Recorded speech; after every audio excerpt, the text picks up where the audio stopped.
Madam அவர்களுக்கு நன்றி. அடுத்தது தலைமை உரை.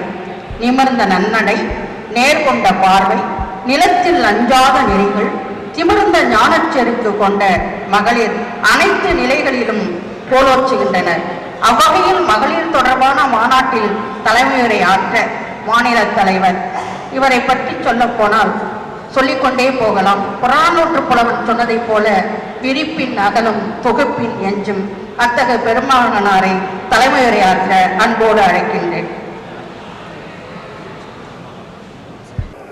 நமது தமிழ்நாடு ஓய்வு பெற்ற கல்லூரி ஆசிரியர் கழகம் நடத்தி கொண்டிருக்கின்ற இந்த 3வது மாநில மகளிர் மாநாட்டை தொடங்கி வைத்து சிறப்புரையாற்ற வந்திருக்கின்ற அன்பிற்குரிய சகோதரி தருமபுரி மண்டல இணை இயக்குனர் முனைவர் சிந்தியா செல்வி அவர்களே,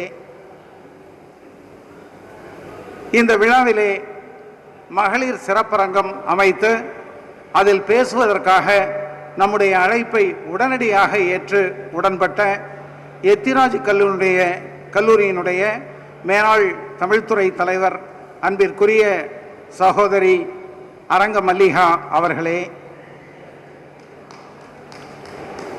இன்றைக்கு அமைச்சர், சட்டப்பேரவை உறுப்பினர், பாராளுமன்ற உறுப்பினர் எல்லோரும் இங்கே வருவதாக இருந்தார்கள். திடீரென அந்த கட்சியினுடைய செயற்குழு கூட்டம் நடைபெற்றதால் அவர்கள் எல்லோரும் அங்கே செல்ல வேண்டியாயிற்று. உடனடியாக அவர்கள் வராத நிலையில் இந்த மாநாட்டை ஒரு முழுமை பெற வைக்கின்ற வகையிலே 2 பேரை நாம் அன்போடு கேட்டுக்கொண்டோம். இந்த மாநாட்டிற்கு வருகை இருந்து உரையாற்ற வேண்டும் என்று சொல்லி அந்த அழைப்பை ஏற்றுக்கொண்டு இங்கே வந்திருக்கின்ற குடந்தை மகளிர் கல்லூரியினுடைய அன்பிற்குரிய முதல்வர் பிரமிளா அவர்களே, அதுபோன்று மிக துடிப்பாக இங்கே வழக்கறிஞராக செயல்பட்டு கொண்டிருக்கின்ற, இங்கே அரசு வழக்கறிஞராகவும் இருக்கின்ற அன்பிற்குரிய சகோதரி கவிதா அவர்களே, நம்முடைய சங்கத்தினுடைய மாநில பொதுச் செயலாளர் பேராசிரியர் மனோகரன் அவர்களே, துணைத் தலைவர் பேராசிரியர் மாது அவர்களே, இணைச் செயலர் பேராசிரியர் ரியாஸ் அவர்களே, இணைச் செயலர் பேராசிரியர் ரோஹிணி தேவி அவர்களே, இந்த கிளையினுடைய தலைவர் பேராசிரியர் சா மணி அவர்களே, செயலாளர் பேராசிரியர் ந ராமகிருஷ்ணன் அவர்களே, அன்பிற்குரிய சகோதரர் இந்த கிளையினுடைய பொருளாளர் பேராசிரியர் தி ரங்கநாதன் அவர்களே, இந்த கிளையினுடைய ஏனைய பொறுப்பாளர்களே, மகளிர் கல்லூரியிலிருந்து வந்திருக்கின்ற கிளை பொறுப்பாளர்களே, வரவேற்புரையாற்றி அமர்ந்திருக்கின்ற இனிய சகோதரி ஜான் மெரினா அவர்களே, மற்றும் இந்த மாநாட்டிற்கு தமிழகத்தினுடைய அனைத்து பகுதிகளிலிருந்து வந்து சாதாரணமாக மகளிர் மாநாட்டிற்கு வராத அளவிற்கு இங்கே அரங்கை நிரப்பி இருக்கின்ற அன்பிற்குரிய டான்ரெக்டா குடும்ப உறுப்பினர்களே, சகோதரர்களே, சகோதரிகளே, உங்கள் அனைவருக்கும் மாநில கழகத்தின் சார்பாக எனது அன்பான வணக்கத்தையும் வரவேற்பையும் வாழ்த்துக்களையும் தெரிவித்துக் கொள்கிறேன். இன்றைய இந்த மகளிர் மாநாடு ஆண்டுதோறும் வழக்கமாக நடைபெறுகின்ற மாநாடு அல்ல.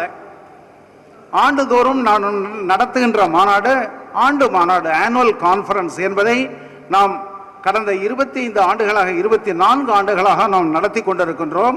அடுத்த ஆண்டு நம்முடைய 25வது ஆண்டு வெள்ளி விழா ஆண்டு. வெள்ளி விழா ஆண்டிலே ஒரு மாநாடு நடைபெறும். 2020, 21, 22 ஆகிய 3 ஆண்டுகளிலே கோவிட் பெருந்தொற்று காரணமாக நம்மால் மாநாடு நடத்த முடியாமல் இருந்தது. எனவே அதை சற்று தள்ளி 20வது மாநாட்டை 2023ஆம் ஆண்டு சென்ற ஆண்டிலே நாம் கோவையிலே நடத்தினோம். கோவையில் சென்ற ஆண்டு ஒரு மாநாடு நடத்திட்டோம். இந்த ஆண்டு தொடக்கத்தில் நம்முடைய அகில இந்திய கூட்டமைப்பினுடைய மாநாட்டை சென்னையிலே நடத்தினோம் மார்ச் மாதத்திலே. ஆகவே இந்த ஆண்டிலே இன்னொரு மாநில மாநாடு நடத்த தேவையில்லை அல்லது சாத்தியமில்லை என்பதனால இந்த ஆண்டிலே மகளிர் மாநாட்டை நடத்துவது என்று முடிவு செய்தோம். இந்த மகளிர் மாநாடு அவ்வப்பொழுது நாம் நடத்தி இருக்க வேண்டும். ஒரு முறை ஒரு 10 ஆண்டுகளுக்கு முன்பாக 8 ஆண்டுகளுக்கு முன்பாக மதுரையிலே வைத்து நம்முடைய முதல் மகளிர் மாநாடு நடைபெற்றது. அதற்கு பின் ஒரு 2-3 ஆண்டுகள் இடைவெளிக்கு பிறகு சென்னையிலே மாநில கல்லூரியில் வைத்து நம்முடைய 2வது மாநில மகளிர் மாநாடு நடைபெற்றது. முதல் மாநாடு மதுரை அமெரிக்கன் கல்லூரியிலே, 2வது மாநாடு சென்னை மாநில கல்லூரியிலே. இந்த மாநாட்டை சென்னை குடந்தை ஆடவர் கல்லூரியிலே வைத்து நடத்த வேண்டும் என்பதுதான் நம்முடைய திட்டமாக இருந்தது.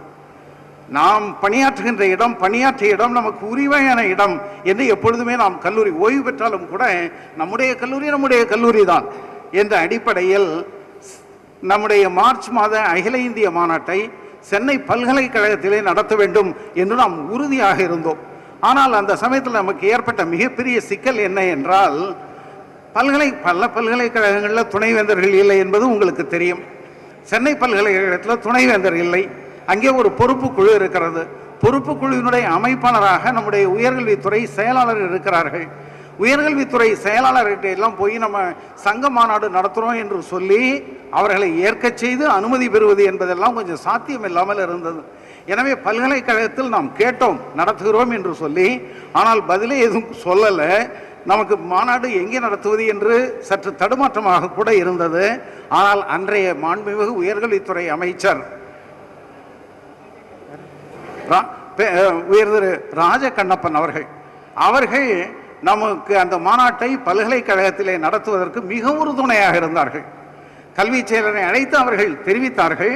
ஆனாலும் நமக்கு வேண்டிய அனுமதி கடிதம் எல்லாம் வராமலேயே நாம் அழைப்பதையெல்லாம் அடித்திருந்தோம். ஆனால் மாநாட்டிற்கு 2 நாட்கள் முன்பாக நம்முடைய பதிவாளர் ஒரு காலத்தில் அரசு கல்லூரி ஆசிரியர் கழகத்திலேயே தீவிரமாக உறுப்பினராக இருந்தவர் திரு முனைவர் ஏழுமலை அவர்கள், சென்னை பல்கலைக்கழக பதிவாளர். 2 நாட்கள் முன்னதாக அவரை அழைத்து எல்லா இடத்துலையும் உங்களுக்கு அனுமதி கொடுக்க சொல்லிவிட்டார்கள், எனவே மாநாடை நடத்துங்கள் என்று சொல்லிவிட்டார்கள். ஆனால் அதற்கு முன்பாக அனைத்து ஏற்பாடுகளையும் நாம் முடித்திருந்தோம். அதுபோல இன்றைக்கு நம்முடைய குடந்தை ஆடவர் கல்லூரியில் தமிழ்நாடு அரசு கல்லூரி ஆசிரியர் கழகத்தினுடைய ஒரு மாநில மாநாட்டை அங்கே நாம் நடத்தி இருக்கிறோம் ஒரு காலத்திலே. எனவே அங்கே வைத்து இதை நடத்த வேண்டும் என்று நாங்கள் மிகவும் விரும்பினால் கூட நம்முடைய குடந்தை கிளை பொறுப்பாளர்கள் என்ன சொன்னார்கள் என்றால், இது மகளிர் மாநாடு, அந்த மகளிர் மாநாடு இடமெல்லாம் இன்னும் கொஞ்சம் நல்ல சுகாதாரமாக தூய்மையாக இருக்க வேண்டும், குறைந்தபட்சம் சரியான கழிப்பறைகள் இங்கே இருக்க வேண்டும். அவ்வாறு அரசு கல்லூரி பல கல்லூரிகளில் இந்த பிரச்சனை இருக்கிறது என்று சொன்னாலும் கூட அதை மீறி நாங்கள் அங்கே நடத்தலாம் என்று நினைக்கும் பொழுது அடுத்த பிரச்சனை என்னன்னா, அங்கே பஃபேல தான் சாப்பாடு கொடுக்க முடியும். ஆனால் கும்பகோணத்தில் தலைவாழை இலை போட்டு சாப்பாடு கொடுக்காவிட்டால் அது எங்களுக்கு பெருமையாக இருக்காது. ஆகவே அவர்களுக்கு உணவு இப்படித்தான் நாங்கள் தர வேண்டும், அது கல்லூரியிலே வைத்து நடத்த முடியாது, தர முடியாது. எனவே இந்த மண்டபம் அன்பிற்குரிய பேராசிரியர் ஓய்வு பெற்ற பேராசிரியர் அவர்கள் நமக்கு அளித்திருக்கின்ற இந்த மண்டபம், அது அவருக்கு வேண்டிய அல்லது அவருடையது என்றே வைத்துக் கொள்ளுங்கள். அவருடைய மண்டபம் மிக சலுகையான, மிக சொற்பமான கட்டணத்திற்காக நமக்கு இந்த வசதியை அவர்கள் அளித்திருக்கிறார்கள். எனவே அவர்களுக்கு நம்முடைய நன்றியை கடைசியில் நன்றியுரையில் சொல்லுவதற்கு முன்பாகவே அவர்களுக்கு என்னுடைய நன்றியை இப்பொழுதே தெரிவித்துக் கொள்கின்றேன். பொதுவாக ஓய்வு பெற்ற கல்லூரி ஆசிரியர் கழகம் என்று சொல்லும் பொழுது ஓய்வு தான் பெற்று இல்லை சார், ஓய்வு பெற்று வீட்டில் இருக்க வேண்டியதான ஓய்வாக, ஏன் மறுபடியும் சங்கம் என்று வைத்துக்கொண்டு ஏன் அலைகிறீங்க என்பதெல்லாம் தலைமைச் செயலகத்திலேயே நம்முடைய பழைய கால நண்பர்களாக இருந்தவர்கள், அங்கே அண்டர் செக்ரட்டரியாக இருக்கவங்களோ சூப்பரண்டாக இருக்கவங்களோ, ஈவன் டிஎஸ் லெவலில் செக்ரட்டரியெலாம் நம்மகிட்ட அது மாதிரி கேட்க மாட்டார். டிஎஸ் லெவலில் கூட ஏன் சார் ரிட்டையர்டு எனக்கு வேற இப்போ காலில் அறுவை சிகிச்சை நடந்திருக்கு, நடக்க முடியாமல் நான் நடக்கும்போது அவர்கள் பார்த்து விட்டு அதை இன்னும் கேலியாக கூட, ஏன் சார் இப்படி நடக்க முடியாமல் நடந்து வரீங்க, எல்லாம் தான் ஓய்வு பெற்று நல்ல பிரமாதமாக பென்ஷன் வாங்கிட்டு இருக்கீங்களே என்ற கேள்வி எல்லாம் வருகிறது. ஆனாலும் கூட ஏன் இந்த சங்கத்தை நாம் நடத்தி கொண்டிருக்கிறோம் என்றால், நம்ம பணியில் சேர்ந்ததுலேருந்தே சங்கத்தில் இருந்து பழகிவிட்டவர்கள் நாம். அன்றைக்கு பணிச்சங்கம் டிஎன்ஜிசிடிஏ அல்லது ஏயுடி அல்லது மூட்டா என்று சொல்லி ஆசிரியர் சங்கங்களிலே இருந்து போராட்டங்களிலே ஈடுபட்டு தீவிரமான உறுப்பினர்களாக வளர்ந்தவர்கள் நாம். அப்படி வளர்ந்தவர்கள் ஓய்வு பெற்ற பிறகு ஒரு சங்கம் வைத்துக் கொள்ளாமல், ஒன்றாக நாம் சேராமல் போராட்டம் ஒன்று வேணா நடத்த முடியாமல், அது கூட அண்மையிலே நாங்கள் ஒரு மிகப்பெரிய தர்ணா போராட்டத்தை நடத்தினோம். வள்ளுவர் கோட்டம் அருகிலே நடைபெற்ற தர்ணா போராட்டம் மிகப்பெரிய போராட்டமாக இருந்தது. 300க்கும் மேற்பட்ட ஆசிரியர்கள் அதிலே பங்கு கொண்டார்கள். அந்த அளவில் போராட்டங்களையும் ஒரு பக்கம் நடத்துகிறோம், மாநாடுகளையும் ஒரு பக்கம் நடத்துகிறோம், கோரிக்கைகளையும் நம்ம வைத்திருக்கிறோம். ஆனால் அதை விட அதிகமாக நாம் முன்னுரிமை தரக்கூடிய ஒன்று என்ன என்றால், எந்த அளவுக்கு நம்மளால் சமூக பணி ஆற்ற முடியுமோ அந்த அளவுக்கு நாம் சமூக பணியிலும் ஈடுபட வேண்டும் என்பது இந்த சங்கத்தினுடைய ஒரு முக்கியமான நோக்கமாக இருக்கிறது. இந்த சங்கம் ஆரம்பித்த பொழுது நாங்கள் என்ன ஆஃபர் பண்ணோம்னு சொன்னால், பல கல்லூரிகளில், குறிப்பாக அரசு கல்லூரிகளிலே ஆசிரியர்களுடைய பற்றாக்குறை மிக குறைவாக இருக்கிறது. சென்னையிலே நம்முடைய கிளை கூட்டத்திலே என்ன பேசினோம் என்றால், நாம் எந்த கல்லூரியிலே சென்று எந்த துறையில் ஆசிரியர்கள் இல்லையோ அல்லது பற்றாக்குறையாக இருக்கிறார்களோ அங்கே சென்று பாடம் எடுப்போம் என்று முடிவு செய்தோம். சில கல்லூரி முதல்வர்களை அணுகினோம், இதை நாங்கள் தெரிவித்தோம். ஓரிரு கல்லூரிகளிலே எங்களை பயன்படுத்தி கொண்டார்கள். ஆனால் பரவலாக நிரந்தரமாக இது நடைபெறவில்லை. அவர்களுக்கு இருந்த சிக்கல்கள் இருக்கின்றன, நமக்கு தெரியும். எனவே மிக சொற்பமான அளவிலேயே இந்த முயற்சிகள் பயன்பட்டன. ஏன்னா நம்ம பாடம் முதல் ஆண்டு வரைக்கும் பாடம் நடத்தியிருக்கிறோம். இந்த ஆண்டு மறுபடியும் போய் பாடம் நடத்துவது என்பது நமக்கு மனதிற்கு மிக விருப்பமான ஒரு செய்கையாக இருக்கும். ஆனால் எங்களை அவ்வாறு அழைப்பதிலே இருக்கின்ற சிக்கல்களை நாங்கள் அப்பொழுது பெரிதாக நினைக்கவில்லை. ஆனால் அதில் சிக்கல்கள் இருந்திருக்கின்றன போல் இருக்கிறது. ஆகவே எங்களுக்கு மிகப்பெரிய வரவேற்பெல்லாம் கிடைக்கவில்லை. எனவே அந்த முயற்சியானது ஒரு மிகப்பெரிய வெற்றியை அடைந்தது என்று சொல்ல முடியவில்லை. எங்கேயாவது ஒரு கிராமத்தை தத்தெடுப்போம், அந்த கிராமத்திலே குழந்தைகள் நலம் அல்லது முதியோர் நலன் அல்லது கல்வி வளர்ச்சி என்ற அடிப்படையிலே நாம் அனைத்து துறைகளிலும் பணியாற்றி ஒரு கிராமத்தை முன்னேற்றுவோம். 3 ஆண்டுகளுக்கு ஒரு கிராமத்தில் நம்ம கான்சன்ட்ரேட் பண்ணுவோம். 3 ஆண்டுகள் கழித்து இன்னொரு பகுதியில் இன்னொரு கிராமத்தை எடுப்போம். இப்படி எல்லாமும் திட்டமிட்டோம். ஆனாலும் அந்த திட்டம் கூட பெரிய வெற்றியை பெற்றது என்று சொல்ல முடியாது. ஆனால் எதிலே நாங்கள் வெற்றி அடைந்திருக்கிறோம் என்றால், திடீரென சென்னையிலே உள்ள கேன்சர் இன்ஸ்டியூட், அந்த கேன்சர் இன்ஸ்டியூட்டில் கொண்டு போய் அந்த நோயாளிகளை எல்லாம் பார்த்து அவர்களுக்கு நல்லது செய்ய வேண்டும் என்று நினைத்தோம். ஒரு 4-5 நாட்களுக்குள்ளாகவே 1 லட்சம் ரூபாய்க்கு மேல் நம்முடைய உறுப்பினர்கள் கொடுத்தார்கள். அதை கொண்டு போய் அந்த கேன்சர் இன்ஸ்டியூட்டில் அந்த நோயாளிகளை எல்லாம் பார்த்து அவர்களுக்கு நல்லது செய்தோம். அதுபோல் மதுரை கிளை என்ன பண்ணாங்கன்னா, அங்கே இருக்கிற ராஜாஜி மருத்துவமனைக்கு ஒரு 11-12 லட்சம் ரூபாய் செலவிலே ஒரு ஆம்புலன்ஸ் வண்டி வாங்கி அவர்கள் அந்த மருத்துவமனைக்கு அளித்தார்கள். இது போன்ற நடவடிக்கைகள் நடந்து கொண்டிருக்கின்றன. அதுபோல இயற்கை பேரிடர் என்பது நம்மை உடனடியாக செயல்பட வைக்கக்கூடிய ஒரு நிகழ்வாக இருந்து கொண்டிருக்கிறது. இங்கே தமிழ்நாட்டில் கஜா புயல் நம்ம பகுதியில், தஞ்சாவூர் பட்டுக்கோட்டை பகுதியிலாம் மிகப்பெரிய சேதத்தை விளைவித்தது கஜா புயல். அதற்கு முன்னாடி இருந்த புயல், ஒரு 2-3 புயல்களில் நம்ம நேரடியாக களத்திலேயே இறங்கி பரங்கிப்பேட்டை பகுதியில் அந்த பக்கம் பாதிக்கப்பட்ட இடங்கள், கோடியக்கரை பகுதியிலே அங்கே பாதிக்கப்பட்ட இடங்கள், இங்கேயெல்லாம் நம்முடைய உறுப்பினர்கள் நேரடியாக சென்று களப்பணி ஆற்றி அங்கே பாதிக்கப்பட்டவர்களுக்கு உதவிகளை செய்தார்கள்.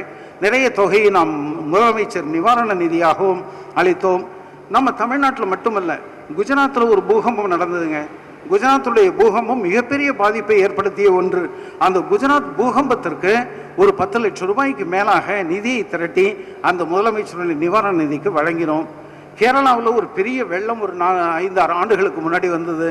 அந்த 5-6 ஆண்டுகளுக்கு முன்னாடி வந்த வெள்ளத்திற்கு நாம் நிதி வழங்கி இருக்கிறோம். இப்போ வயநாடு நிலச்சரிவு, அண்மையிலே நடைபெற்ற வயநாடு நிலச்சரிவு சமயத்தில் 30ஆம் தேதியோ என்னமோ நிலச்சரிவு, 1ஆம் தேதி அன்னைக்கு கால் கொடுக்குறோம், சிறப்பு நிதி வழங்குங்க, நன்கொடை வழங்குங்கன்னு. 7ஆம் தேதிக்குள் எங்களுக்கு 20 லட்சம் ரூபாய் சேருகிறது. அந்த முதலமைச்சரை சென்று திருவனந்தபுரத்தில் அந்த முதலமைச்சரிடம் அனுமதி பெற்று அவரை நேரடியாக சந்தித்து அந்த நிதியை வழங்குகிறோம். இவ்வாறு எதிலெல்லாம் நம்ம இப்போ முக்கியத்துவம் கொடுத்து கொண்டிருக்கிறோம் என்றால், நம்மை சுற்றியுள்ளவர்கள் எங்கே பாதிக்கப்படுகிறார்களோ அவர்களுக்கு உடனடியாக ஒரு உறுதுணையாக இருப்பதற்கு, உதவியை செய்வதற்கு நம்முடைய சங்கத்தால் இயன்ற அளவு செய்ய வேண்டும் என்பதிலே நாம் உறுதியாக இருக்கிறோம். கோவிட் நிவாரண நிதியாக, கொரோனா நிவாரண நிதியாக 45 லட்சம் ரூபாயை உறுப்பினர்களிடமிருந்து பெற்று 2 தவணைகளாக, முதல் தவணையில் அதிமுக அரசாங்கம் இருந்தது, அடுத்த தவணை நம்ம கொடுக்கறதுக்குள்ள திமுக அரசாங்கம் வந்தது. திமுக அரசாங்கத்தில் முதலமைச்சர் ஸ்டாலின் அவர்களிடம் சென்று அவரை சந்தித்து அந்த 2வது தவணை நிதியை நாம் வழங்கி வந்தோம். முதல் தவணை நிதியை நம்மக்கிட்ட அதே மாதிரி வாங்கிக்க மாட்டேன்ட்டாங்க. ஆகவே அவர்களிடம் டிடியாகவே கொடுத்து அந்த உரிய ரசீதினை நாம் பெற்றுக்கொண்டோம். இவ்வாறு இந்த நிலையில் இன்றைக்கு டான்ட்ரக்டா மிக அதிகமான பணியை சமூக நலன் சார்ந்து ஆற்றிக்கொண்டிருக்கிறது என்பதை நினைத்து நாங்கள் உண்மையிலேயே பெருமைப்பட்டு, நம்ம சங்கம் எதுக்கு தான் இருக்கு அப்படிங்கிற மாதிரி ஒரு கேள்வி நமக்கு வந்தா, இதையெல்லாம் நம்ம செய்ய முடியதில்லை, தனியாக இருந்தால் செய்ய முடியுமா என்பது ஒரு கேள்வி. அடுத்த கேள்வி, ஓய்வு பெற்ற பிறகு அவரவர்கள் தனித்தனியாக உதிரிகளாக கலைந்து விடுகிறார்கள். அவ்வாறு இருப்பது அவர்களுடைய உடல் நலத்திற்கும் மனநலத்திற்கும் நல்லது அல்ல என்பதையும் இந்த சங்கம் முக்கியமாக கருதுகிறது. எனவே அவர்கள் ஒருவரை ஒருவர் சந்தித்துக் கொள்வதற்கான ஒரு வாய்ப்பினை வேற யாரும் தர முடியும்? இப்படிப்பட்ட ஒரு சங்கம் தான் அந்த வாய்ப்பினை தர முடியும். எனவே அந்த அளவில் நாம் மாநாடு நடத்துவதெல்லாம் அதற்காகத்தான். ஏறக்குறைய ஒரு 1000 பேர் அந்த மாநாட்டிற்கு வருகிறார்கள். இந்த 1000 பேர் பல்வேறு கல்லூரிகளிலே பல காலகட்டங்களிலே பணியாற்றியவர்கள். எனவே அவர்கள் எல்லாம் சந்திப்பதற்கான ஒரு முக்கியமான களமாக அந்த மாநாட்டை நாம் பயன்படுத்துகிறோம். அதுபோல இன்றைய மகளிர் மாநாடு எதற்கு என்றால், இங்கே பெரும்பகுதி மகளிராக இருந்திருந்தால் இன்னும் எல்லாரும் பெரிய மகிழ்ச்சி அடைந்திருப்போம். ஆனால் கணிசமான எண்ணிக்கையிலே இன்றைக்கு மகளிர் வந்திருக்கிறீர்கள். அதற்காக உங்களுக்கு மிகப்பெரிய பாராட்டுக்கள். முதல் 2 மகளிர் மாநாட்டில் நாங்கள் எல்லாமே மேடைக்கு வந்தது இல்லைங்க. ஒரு ஆடவர் கூட மேடையில் இருக்க மாட்டோம். மாநில தலைவர், பொதுச் செயலர் கூட மேடையில் இருக்கிறது கிடையாது. அமைத்து தருவது என்பது எங்களுடைய பணி, ஆனால் அதை நடத்துவது என்பது மகளிருடைய பணி என்ற அளவிலே தான் முதல் மதுரை மாநாடும் அடுத்ததாக நடந்த சென்னை மாநாடும் நடந்தது. குடந்தையிலே ஏன் நேற்று கூட கேட்டாங்க, தலைவர் இன்னும் கொஞ்சம் மையமாக உட்காரட்டுமுங்க, ஒரு ஓரத்தில் உட்காடுறீங்க தலைவர் பொதுச் செயலர்லாம் அப்படின்னு கேட்டாங்க. இது மகளிர் மாநாடுங்க, அவங்க தான் உட்காரணும், இதுதான் மரபு, எங்களுக்கு ஒரு ஓரத்தில் இடம் கொடுத்தா போரும், அந்த தொடக்க விழாவில் மட்டும் உட்கார்ந்துட்டு நாங்கள் கூட வெளியில் வந்துடுறோம், அதற்கு பிறகு மகளிரே இந்த மாநாட்டை நடத்தட்டும் என்றுதான் நேற்று கூட நாங்கள் பேசி கொண்டிருந்தோம். அந்த வகையிலே மகளிர் மட்டுமே அமர்ந்து மகளிர் பிரச்சனைகளை முக்கியமாக பேசக்கூடிய ஒரு மாநாடாக இது இருக்க வேண்டும் என்பதற்காகத்தான் இந்த மகளிர் மாநாடு கான்செப்டே முதலில் நம்முடைய சங்கத்தில் உருவாயிற்று. இவ்வாறு பல்வேறு நோக்கம், எல்லாரையும் ஒன்றா சேர்க்கணும், மகளிர் பிரச்சனைகளை பேசணும், மகளிர் மாநாடுன்னு போட்டால் மகளிர் நிறைய வருவாங்க, அவர்கள் ஒருவருக்கு ஒருவர் சந்தித்துக் கொள்வதற்கு வாய்ப்பாக இருக்கும். இது போன்ற பல்வேறு நோக்கங்களுக்காக நம்முடைய ஓய்வு பெற்ற கல்லூரி ஆசிரியர் கழகம் நடைபெற்று கொண்டிருக்கிறது. அடுத்த ஆண்டிலே இதனுடைய மாநில வெள்ளி விழா மாநில மாநாடு நடைபெற இருக்கிறது. முன்னாடிலாம் மாநாட்டை நடத்தணும்னா அது ஒரு மிகப்பெரிய முயற்சியாக இருக்கும். இப்போ எல்லாம் மாநாட்டை நடத்துவது, வெள்ளி விழா மாநாட்டை நடத்துவதற்கு சேலம் கிளையிலே நாங்கள் நடத்துகிறோம் என்கிறார்கள், சேலம் நடத்தாவிட்டால் மதுரை நாங்கள் நடத்துகிறோம் என்கிறார்கள். இந்த மகளிர் மாநாட்டை முதலில் உடுமலைப்பேட்டையிலே நடத்துவதாக இருந்தோம். உடுமலைப்பேட்டையுடைய கிளை செயலர் பேராசிரியர் வெள்ளியங்கிரி அவர்கள் வந்திருக்கிறார்கள். அவர்கள் அங்கே ஏற்பாடுகள் எல்லாம் செய்து கொண்டிருந்தார்கள். அந்த நிலையில் தான் அதுக்கு சற்று தாமதமாக ஆனதுனால வெள்ளியங்கிரி அவர்களே, இந்த மாநாட்டு முயற்சிகளை கொஞ்சம் நிறுத்துங்க, இந்த மாநாட்டை குடந்தையிலே வைக்கலாமா என்று கருதுகிறோம். அவ்வாறு கருதியதற்கு முக்கியமான காரணம், புதிய கல்வி அமைச்சர் வந்திருந்தார். புதிய கல்வி அமைச்சர் கும்பகோணத்தை சார்ந்தவர். கும்பகோணத்தில் நடத்தும் போது கல்வி அமைச்சர் அவர்களை நாம் அழைத்து கொள்ள முடியும், வேற எங்கேயா நடத்தினாலும் வருவார். ஆனாலும் குடந்தையிலே நடத்தும் போது தவறாமல் நிச்சயம் வருவார். அவ்வாறு வருவதனால் என்ன பண்ணலாம்னா, இந்த சங்கத்திற்கு ஒரு அறிமுகத்தை, அவரும் புதியவர், சங்கம் புதிதாக இருக்கும், சங்கத்திற்கு ஒரு அறிமுகத்தை நாம் ஏற்படுத்தி கொள்ள முடியும். ஒன்று, அந்த அறிமுகத்தை ஏற்படுத்திக் கொள்வதன் மூலமாக நம்முடைய சில கோரிக்கைகள் எல்லாம் இருந்து கொண்டிருக்கின்றன. இந்த கோரிக்கைகள் எல்லாம் கொஞ்சம் முன்னெடுத்து செல்லலாம் என்பது நம்முடைய துணை இணை இயக்குனர் அவர்கள் இருக்காங்க, நம்முடைய முதல்வர் இருக்காங்க. நம்முடைய கோரிக்கைகள் 1-2 மட்டும் லேசா உங்களுக்கு ஒரு கோடிட்டு காட்டுவது என்னுடைய கடமையாகவும் இருக்கிறது. அப்பதான் கோரிக்கையை பற்றி நான் பேசினேன்னு இவர்கள் நம்புவார்கள். அது அப்போதான் எதிர்காலத்தில் எங்களுடைய உறுப்பினர்களையும் சந்திக்க ஏதுவாக இருக்கும். கோரிக்கைலாம் நமக்கு ரொம்ப ஒன்றும் இல்லை, ஆனால் இருக்கின்ற சில கோரிக்கைகள் நீண்ட நெடுங்காலமாக இருக்கின்றன, தீரவே இல்லை. எந்த பணிச்சங்கங்களுக்கே கோரிக்கைகளை யாரும் ஏற்கலை, யாரும் செய்யலை. கடந்த 10 ஆண்டுகளில் ஜாக்டோஜியோ எவ்வளவு பெரிய போராட்டங்களை நடத்தியது என்பது நமக்கு தெரியும். ஆனால் அவர்களை அழைத்து பேசுவதற்கு கூட இன்றைக்கு அரசு தயாராக இல்லை. ஆனால் இந்த 3 ஆண்டுகளிலே அழைத்து பேசுகிறார்கள், ஆனால் காரியம் நடைபெறவில்லை என்ற அளவிலே கோரிக்கைகளுடைய தேக்க நிலை என்பது எல்லா தரப்பிலையும் ஆசிரியர்கள் அரசு ஊழியர்களுக்கு இருந்து கொண்டிருக்கிறது. அதே மாதிரி பணியில் உள்ள ஆசிரியர் அரசு ஊழியர்களுக்கு அவ்வாறு இருக்கும் பொழுது ஓய்வு பெற்ற ஆசிரியர்களுடைய குரல் என்பது மிக வலிமையாக ஒலிக்கவில்லையோ என்று நாங்கள் அஞ்சுகிறோம். ஆகவேதான் சில சமயம் போராட்டங்களையும் நடத்துகிறோம். பத்திரிகை செய்தி வாயிலாக நம்முடைய கோரிக்கைகளை முன்னெடுத்து செல்கிறோம். தீர்மானங்கள் மூலமாக கோரிக்கைகளை முன்னெடுத்து செல்கிறோம். தர்ணா போராட்டத்தின் மூலமாக எடுத்து செல்கிறோம். இவ்வாறு பல வகைகளில் எடுத்து சென்றாலும் கூட முதலாக எங்களுடைய 20 ஆண்டு வரலாறிலே 25 ஆண்டு வரலாறிலே முதன்முறையாக சென்ற ஆண்டிலே ஒரு முறையான பேச்சுவார்த்தை என்பது நடைபெற்றது. அந்த முறையான பேச்சுவார்த்தையை நடத்தியவர் உயர்கல்வித்துறை செயலாளர் அவர்கள். அந்த எந்த பேச்சுவார்த்தை மினிட்ஸ் கேட்போம், கூட்ட குறிப்புன்னு அது கொடுக்கறது எனக்கு பழக்கமில்லை என்று அந்த செயலாளர் சொல்லிவிட்டு, ஆனால் ஃபைலில் இன்றைக்கு நாம் பேசியது முடிவெடுத்தது எல்லாம் அதில் இருக்கும், அதை அடிப்படையாக வைத்து அடுத்த கட்ட நடவடிக்கைகள் நடக்கும் என்று சொன்னார்கள். அதிலே 3 கோரிக்கைகளை திட்டவட்டமாக ஏற்றுக்கொண்டார்கள். ஒன்று 14,940 எவ்வளவு பெரிய பிரச்சனைங்கிறது இங்கே பல பேருக்கு தெரியும். 1996 ஒரு பேரிவிஷன் வந்தது. அந்த பேரிவிஷனில் ஒரு உயர் துவக்கம் ஹையர் ஸ்டார்ட் என்று 14,940 என்கின்ற உயர் துவக்க ஊதியத்தை கொடுத்தார்கள். அது சில பேருக்கு கொடுக்குறாங்க, சில பேருக்கு கொடுக்கல. அரசு கல்லூரி ஆசிரியர்களுக்கு கொடுக்குறாங்க, உதவி பெறும் கல்லூரி ஆசிரியர்களுக்கு கொடுக்கல. அதனை பெற்ற அரசு கல்லூரி ஆசிரியர்களுக்கும் அதன் அடிப்படையில் ஓய்வூதியம் கிடைக்கவில்லை என்று பல்வேறு பிரச்சனைகளில் இருந்து கொண்டிருக்கிறது. எனவே இந்த பிரச்சனைக்கு ஒரு சுமூகமான தீர்வினை உடனடியாக வழங்குவதாக அந்த பேச்சுவார்த்தையிலே ஏற்றுக்கொள்ளப்பட்டது. ஆனால் இன்றளவும் அடுத்த கட்ட வளர்ச்சி எதுவும் அதிலே இல்லாமல் இருந்து கொண்டிருக்கிறது. அதுபோல சென்ற 2016 ஓய்வூதிய திருத்தத்தில் ஊதிய திருத்தம், ஓய்வூதிய திருத்தம் அதோட சேர்ந்து மத்திய அரசு கன்கார்டன்ட் ஸ்டேபிள் அப்படின்னு ஒன்று ஒத்திசைவு பட்டியல், அதுக்கு முன்னாடி என்ன பே ஸ்கேல்ல என்ன லெவலில் நீங்கள் இருந்தீங்களோ இன்க்ரிமெண்ட் வாங்கி அதற்கு ஏற்ப உங்களுடைய ஓய்வூதியம் திருத்தப்படும் என்று மத்திய அரசு எம்எச்ஆர்டி ஒரு ஆணை போட்டிருக்கிறது. நமக்கு எப்படி யூஜிசி ஊதிய விகிதத்தை மத்திய அரசு சொல்றதுனால நமக்கு கொடுக்குறாங்களோ அதே மாதிரி ஓய்வூதியத்தையும் அவர்கள் சொல்றபடி கொடுக்கணுமா இல்லையா? கொடுக்குறோன்னு ஏற்றுக்கொள்ளுகிறார்கள். கொடுப்பதாக அன்றைக்கு உயர்கல்வித்துறை செயலர் எங்களுக்கு உறுதியளித்தார். ஆனால் அது தொடர்பாகவும் இன்னும் எந்த விதமான வளர்ச்சியும் நடைபெறவில்லை. இவ்வாறு 1-2 கோரிக்கைகளில் ஒரு முன்னேற்றம் இருந்தது, ஆனால் அதெல்லாம் இன்னும் நடைபெறாமல் இருந்து கொண்டிருக்கிறது. எனவே அதையும் கூட நீங்கள் இன்றைக்கு இணை இயக்குநராக இருப்பீர்கள், நாளை நீங்கள் இயக்குநராக இருப்பீர்கள். அன்றைக்கும் இந்த கோரிக்கையை நாங்கள் உங்களிடம் கொண்டு வந்து சொல்லுவோம். அன்றைக்கு வரைக்கும் இல்லாமல் அதற்கு முன்பாகவே உங்களால் எந்த அளவுக்கு இயலுமோ அந்த அளவுக்கு இயக்குநரகத்தில், தலைமை செயலகத்தில், அரசு மட்டத்தில் சொல்லி எங்களுடைய கோரிக்கைகளில் ஆணைகள் பெற்று தருவதற்கு நீங்கள் உதவ வேண்டும் என்ற கோரிக்கையையும் அனைவர் முன்பாகவும் நம்முடைய இணை இயக்குனர் சிந்தியா செல்வி அம்மையார் அவர்களுக்கு நான் வைத்துக் கொள்கிறேன். இவ்வாறு ரொம்ப உற்சாகமாக வெற்றிகரமாக இந்த சங்கத்தை நாம் நடத்தி கொண்டிருக்கின்றோம். எனவே அடுத்த ஆண்டு நடைபெறுகின்ற வெள்ளி விழா கூட்டத்திற்கு அரங்கும் கொள்ளாத அளவிற்கு அனைவரும் வர வேண்டும் என்ற என்னுடைய கோரிக்கையையும் உங்கள் முன்பாக வைத்து இந்த வாய்ப்பு நல்கிய உங்கள் அனைவருக்கும் நன்றி தெரிவித்து அமைகிறேன். நன்றி, வணக்கம்.